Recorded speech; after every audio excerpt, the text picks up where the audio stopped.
दोस्तों नमस्कार। आज मैं बात करने वाला हूं कृषि विधेयक 2020 के बारे में।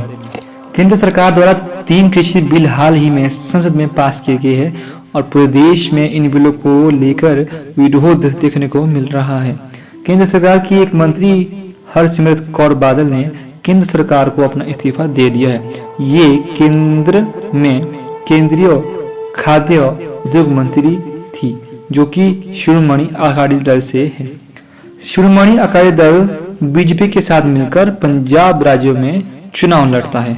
दोस्तों बात करती है 3 बिल क्या है, इन बिलों में किसानों को क्या क्या प्रावधान किए गए हैं और क्या चेंजेस किए गए हैं और किसान इन बिलों का विरोध क्यों करे, ये सभी बातें आपको बताने वाला हूं। दोस्तों ये बिल केंद्र सरकार द्वारा 5 जून 2020 में कृषि क्षेत्र में सुधार हेतु अध्यादेश के रूप में घोषित किया गया था।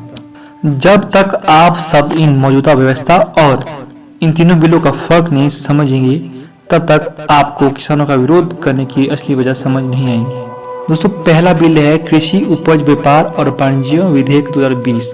इसका उद्देश्य किसानों को अपने उत्पाद APMC यानी तय मंडियों से बाहर बेचने की छूट देना है। इसका लक्ष्य किसानों को उनकी उपज के लिए प्रतिस्पर्धा वैकल्पिक व्यापार माध्यमों से लाभकारी मूल्य प्राप्त कराना है। इस कानून के तहत किसानों से उनकी उपज की बिक्री पर कोई फीस नहीं ली जाएगी। इससे किसानों से निर्यातकों, संगठित रिटेलरों का सीधा संबंध होगा, वह बिचौलिए दूर होंगे। इससे 2 राज्यों के बीच व्यापार को बढ़ावा मिलेगा और एक देश एक कृषि मार्केट बनेगा। दोस्तों दूसरा बिल है कृषक कीमत आश्वासन और कृषि सेवा पर करार विधेयक। यह कॉन्ट्रैक्ट फार्मिंग और अनुबंध खेती के बारे में है।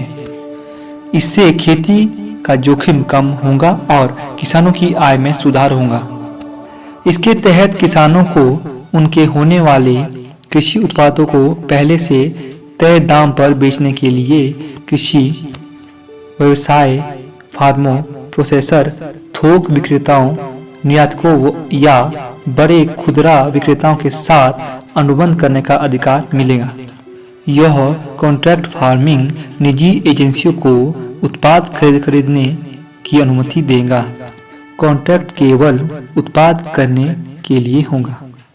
यह बात भी स्पष्ट है कि किसान को अनुबंध में पूर्ण स्वतंत्रता रहेगी। वो अपनी इच्छा के अनुरूप दाम तय कर उपज बेचेगा। उन्हें अधिक से अधिक 3 दिन के भीतर भुगतान फल प्राप्त होगा।